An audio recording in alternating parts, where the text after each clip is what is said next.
네, 김정은 북한 국무위원장이 하노이 북미 정상회담 결렬 이후에 처음으로 직접 입장을 내놨습니다. 이 조선중앙통신을 통해서 오늘 아침 소식이 전해졌죠? 네, 그렇습니다. 어제 최고인민회의에서 이례적으로 시정연설을 했는데 김 위원장은 이 자리에서 올해 연말까지 인내심을 갖고 미국의 용단을 기다려보겠다. 구체적인 협상 시한을 내놨는데요.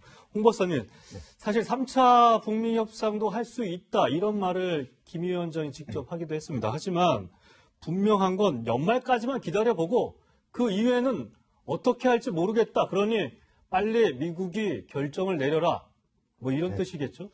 어쨌든 연말까지 뭐 도발은 안 하겠다. 이런 얘기 같아요. 네. 근데 이 말투나 이렇게 하는 언조가 상당히 그 미국한테 훈계조의 얘기고, 네.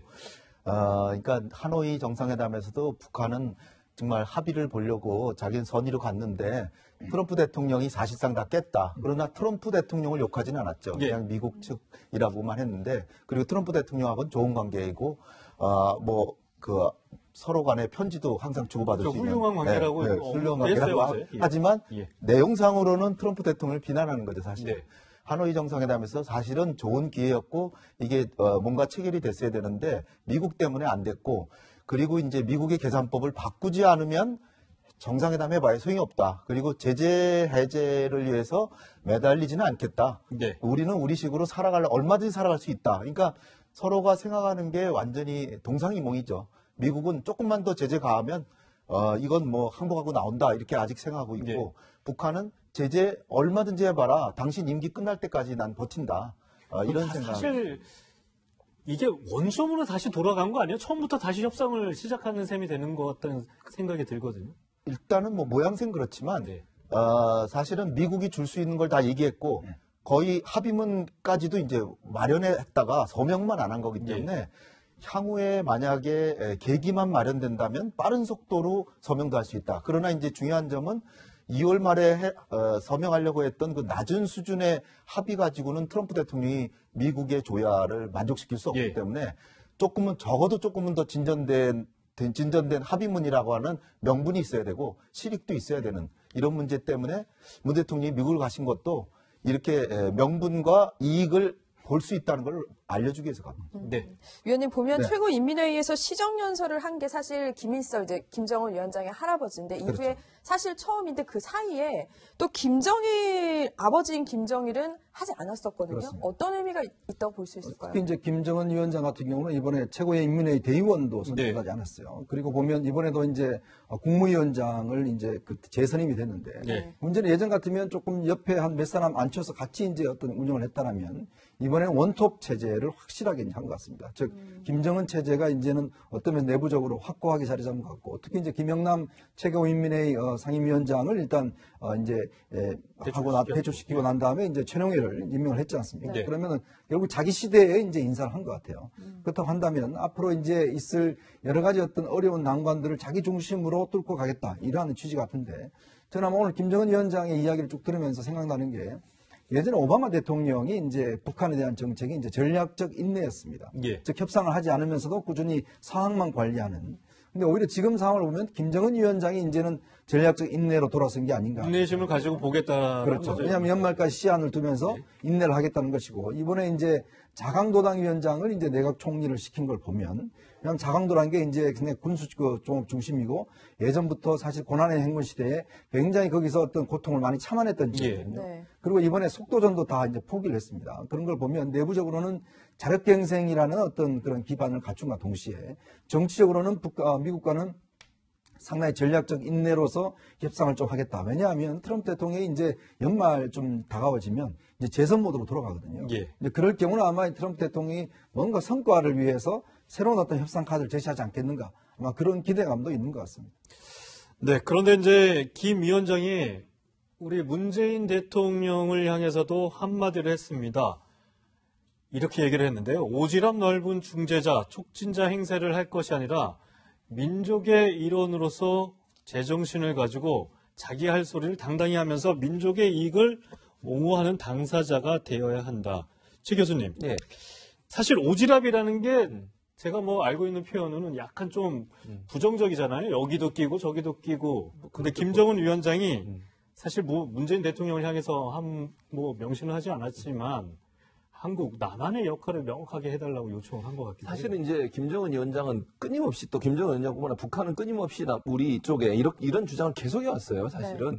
자주적인 어떤 결정하고 자주적으로 해야지 왜 미국의 영향을 받냐 이런 얘기 계속 해왔기 때문에 제가 볼 때는 뭐 특별히 무슨 의미가 있다기보다는 그 연장선상이라고 보입니다. 예. 그러나 이제 잘 봐야 돼요. 김정은 위원장도 이걸 전혀 모르지 않을 겁니다. 국제사회나 우리가 지금 한미 간의 관계나 이런 문제를 고려하지 않고서 대북 문제를 푼다. 이건 불가능한 일이에요. 제재를 푸는 것도 지금 우리가 제재를 하는 것도 있죠. 우리보다는 국제사회가 유엔을 통해서 미국을 중심으로 제재를 하고 있는 거잖아요.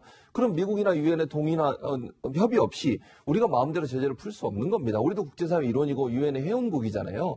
그렇다고 하면 김정은 위원장 이 주장은 늘 해왔던 통상적인 어떤 발언이지 본인도 알 거예요. 우리가 우리 나름대로 나서서 그러면 미국을 무시하고 또는 국제사회 유엔의 협의도 없이 우리 마음대로 제재 풀어서 북한에게 뭔가를 준다? 그건 할 수 없는 일이고요. 그건 네. 불가능한 일이기 때문에 제가 볼 때는 김정은 위원장 늘 해왔던 것처럼 자주적인 얘기를 하면서 남한이 좀 더 적극적으로 나오라고 얘기하지만 그러면서도 문재인 대통령이 그럴 수 없는 상황인 것은 충분히 이해하는 상황이라는 생각이 듭니다.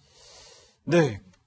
홍 박사님, 여기서 좀 궁금한 게 사실 뭐 김정은 국무위원장이 직접적으로 문재인 대통령에 대해서 또 뭐 어떻게 좀 자주적인 행동을 해야 된다 이렇게 언급한 건 좀 볼 수 없었던 것 같아요. 이 의미를 좀 어떻게 홍 박사님은? 이 문장 자체가 자기 모순이죠. 오지랖 넓은 중재자라고 하면서 그렇다면 북핵 문제, 제일 중요한 핵심 네. 문제인 북핵 문제를 남북한 간에 상의해서 해결하는 걸 모색을 했나요? 안 하잖아요. 자기는 미국하고만 대화한다 그러고 우리하고는 가능한 뭐 경협이나 얘기하려고 그러지 핵 문제는 가능한 피하려고 그러죠. 그러면서 당사자라고 강조하는 건 네. 자기가 원하는 부분에 있어서만 남북 경협 같은 거 하는데 미국 눈치 보지 말고 예. 그냥 과감하게 해라. 개성공단 그 지난번에 하노이 정상회담에서도 김정은 위원장이 트럼프 대통령한테 개성공단 금강산 관광 풀어달라 이런 얘기를 안 했다는 거예요. 예. 안보리 제재 5개만 풀어달라는 거예요. 네. 왜 그러냐면 개성공단과 금강산 관광을 중시 안 해서가 아니라 그거는 남북한 간에 상의할 문제고 그리고 이것은 안보리 제재만 풀어주면 자연히 해결된다. 이렇게 해서 굉장히 통 크게 나간 거죠. 개성공단 금강산을 연연하지 않는다는 것처럼 하면서도 실제로 이 내용은 유엔 제재나 미국의 제재에 눈치 보지 말고 남북 경협 우리끼리 약속했으면 해야 되는 거 아니냐 이런 얘기를 하는 건데 그래놓고 제일 그 배경에 있는 핵 문제나 안보 문제 이런 건 우리랑 잘 상의하려고 안 하는 네. 그런 태도를 보이면서 왜 이렇게 당사자가 되라고 하는지 자기 스스로 모순되는 얘기를 한 겁니다. 네. 네. 이런 김정은 위원장 어제 새벽 백악관에서 가진 이 한미 정상회담 관련 소식 분명히 알고 있을 텐데요. 문 대통령과 트럼프 대통령이 나눈 얘기 잠시 듣고 이야기 이어가겠습니다. 가까운 내에 제3파 비례당이 그런 전망을 세계에 힘을 주는 것이 중요하다고 생각합니다. Well, that could happen also. I think that would be largely dependent on Chairman Kim. This isn't the right time. But at the right time, I'd have great support with North Korea.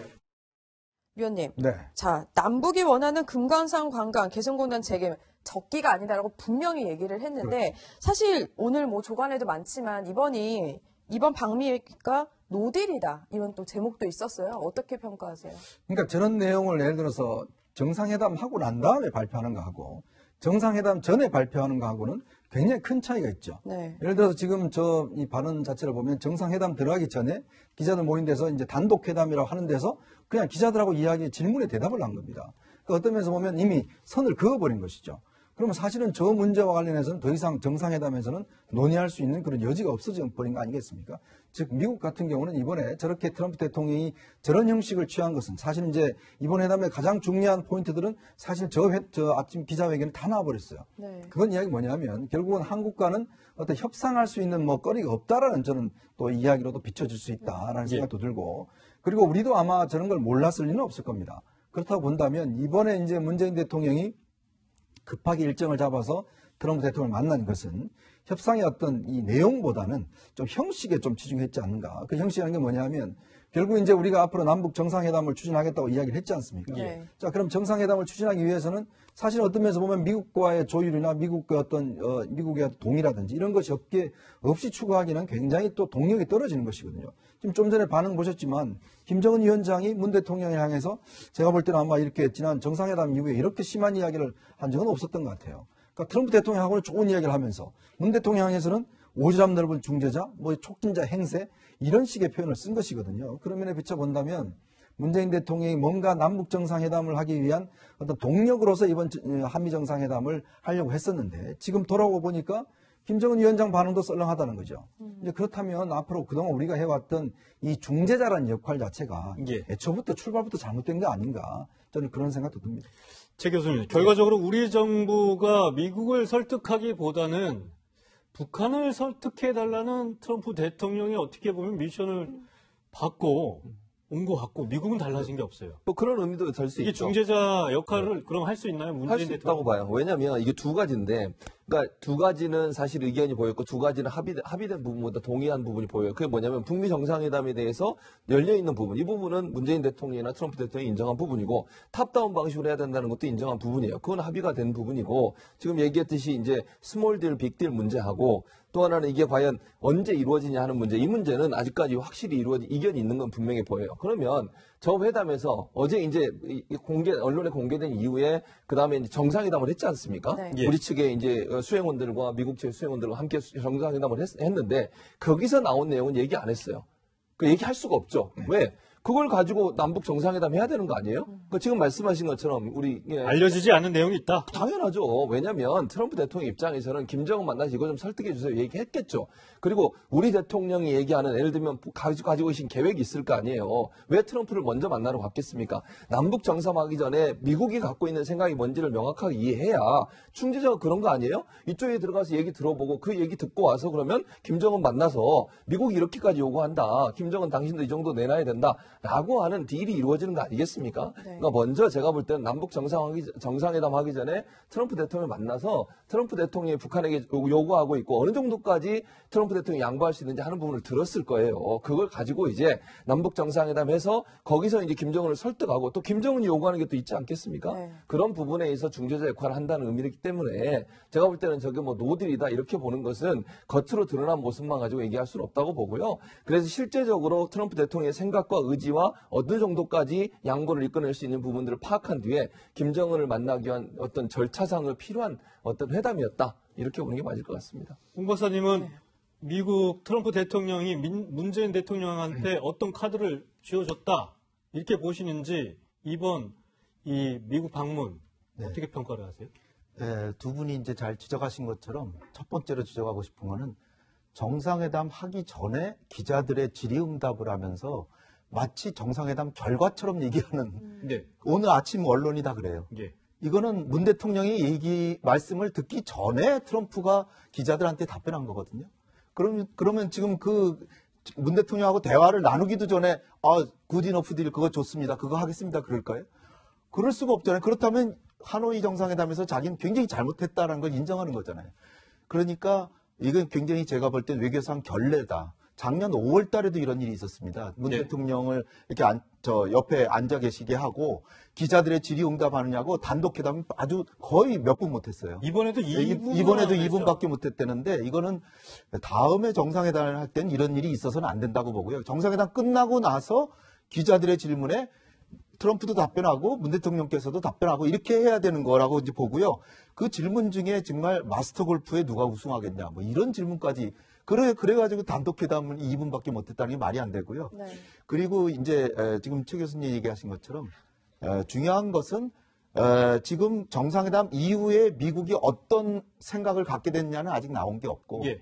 그리고 지금 문 대통령께서도 하시고 싶은 말씀이 굉장히 많으시겠지만 아마 안 하실 가능성이 크다고 봅니다. 왜냐하면 김정은 위원장이 도대체 문 대통령하고 트럼프 대통령하고 무슨 얘기를 나눴는지 굉장히 듣고 싶게 만들어야 네. 남북 정상회담이 될 거 아니에요. 예. 그러니까 한반도 정세가 교착 상태를 돌파할 수 있는 남북 정상회담의 길을 열었다. 이 정도로만 얘기를 하시고 실제로 무슨 제안을 트럼프가 했는지는 김정은 위원장한테 직접 얘기해서 그 결과를 트럼프한테 알려줄 가능성이 크다. 따라서 지금 노딜이다라는 건 좀 지나친 것 근데 같고요. 그 시간이 2분이면 충분합니까? 아니죠. 아니 단독회담이 2분이지만 예. 세 분 배석시켜가지고 굿이너프 딜을 창안한 정의용 실장을 비롯해서 네. 강경화 장관 또 조윤재 주미대사 이런 분들 다 참여해서 얘기를 하더라도 거기서 오히려 이 제안을 창안한 정의용 실장이 있으니까 더 잘 설명이 되겠죠. 예. 그러니까 우리의 의견을 거의 1시간 50분 동안 1시간 반 이상 얘기를 했다. 이게 중요한 겁니다. 그리고 거기에 대해서 미국이 어떻게 변화했냐 요것을 봐야 되는데 우리 언론이 뭐 마감 시간도 있고 하겠지만은 어쨌든 마치 정상회담 하기 전에 얘기를 한미 정상회담에서 완전히 실패했다. 이런 식으로 하는 거는 이게 언론의 공정한 태도는 아니라고 저는 봅니다. 미국이 예. 정상회담 이후에 나온 반응을 가지고 그걸 봐야죠.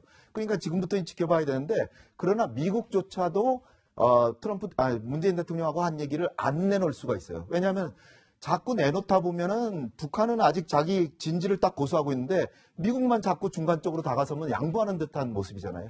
그러니까 일부러 내용을 브리핑 안 할 가능성도 크다라고 이제 여겨집니다. 그러니까 우리가 지켜볼 거는 이제 네. 조금씩 흘러나오는 얘기들을 좀 봐야죠. 네. 예. 실장님 말씀하신 것 중에 이제 트럼프의 외교적 결례를 말씀을 하셨는데 보니까 이 김정숙 여사가 한숨을 쉬었던 모습도 네. 포착이 되었다고 하는데 그런데 이렇게 정상 간의 대화는 좀 부족했는데 보면은 영부인들끼리는 좀 그렇지 않았던 것 같아요. 이 백악관 그린룸이라고 하죠. 이 자리로 옮겨서 1시간가량 단독 오찬을 가졌는데 교수님, 예. 이게 한미 영부인 간의 단독 오찬이 보니까 30년 만이던데 맞습니다. 이거는 분명한 의미는 있다고 의미가 봐요. 있죠. 그리고 이제 녹색 룸이라고 그린 룸이라고 하는데 저 방이 제클린 케네디라고 하는 네. 그 케네디 대통령의 영부인 되시는 분이 저 방을 창안을 했고 저 방이 의미 있는 방이에요. 근데 저 방에서 환담하고 그다음에 오찬도 단독으로 하시고 예. 그런 걸 보면 이제 아까 말씀한 1989년도에 노태우 전 대통령이 미국을 갔을 때 김옥숙 여사가 그 당시 이제 바바라 부시 여사 네. 그 예. 두 분하고 이제 오차를 단독으로 한 적이 있었고 그 이후에는 이후에 처음이니까 처음인 30년이죠. 거죠. 그리고 이제 그 트럼프 대통령의 부인된 멜라니아 여사가 단독으로 오찬을 했던 국가도 8번째 우리나라가. 그런 걸 보면 의미가 있다고 보여주고 또 김정숙 여사가 저 이제 만남을 가지면서 예전에 우리 청와대를 방문한 적이 있었잖아요. 예. 트럼프 대통령이. 그때도 두 분이서 아주 손잡고 가까이 그 청와대 영내를 걷기도 하고 거기서 여러 가지 얘기하면 이산가족 얘기도 했었거든요. 멜라니아는 잘 아시는 이민자 출신입니다. 네. 그러면서 공감을 많이 했다고 하고 이런 부분들인가 두 사람의 관계가 좋은 부분은 결국 이제 또 남편들한테 영향을 미칠 수 있는 요소가 되기 때문에 예. 결국 문화적 외교의 중요한 틀도 만들었다고 볼 수 있고 부분이 가까워지면 그 자체가 뭐 국제사회에서 또 우리의 위상도 높일 수 있는 부분이기 때문에 긍정적으로 평가할 부분이 있다는 생각이 듭니다. 네. 김정숙 여사 뭐 한숨 쉬는 모습도 잠깐 보였는데 이 빡빡한 스케줄 속에서도 유쾌한 정숙 씨란 면모를 미국에서도 보여줬습니다. 백악관 방문에 앞서 K-팝 체험 수업이 열리는 초등학교를 찾았는데요. 잠시 그 모습 보시겠습니다.